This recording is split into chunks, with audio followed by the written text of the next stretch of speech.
So another friend, Spencer, asked me for a cheap blue deck that was good.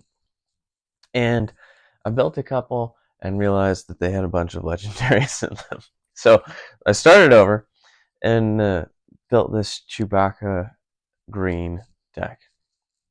And it might not be the most powerful deck in the world, but it is pretty cheap. The only real rares in here are Obi-Wan that comes in a starter, and then Redemption and Electro Staff, and Admiral Akbar. Everything else is common or uncommon. The goal of the deck is basically to turn Chewie into a Voltron, right? It's just to survive until Chewie arrives, and then you're going to make him super, super powerful with all these upgrades. So to do that, we have a whole host of 3-drops that Chewie can turn into Sentinels. We have a little bit of healing. We have even more Sentinel, and we have some control cards, right? So Vanquish can deal with some of the bigger 6-drops, like a Fet's Fire Spray or something in that range.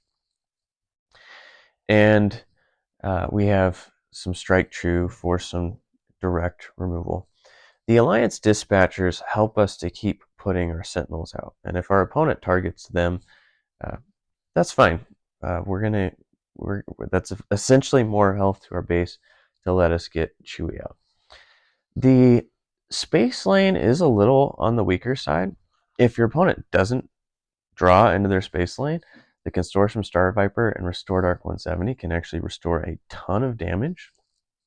But if you're ending up losing in space, and Chewie actually isn't going to help you all that much because your opponent has just gone the space route, then Redemption is there to save you.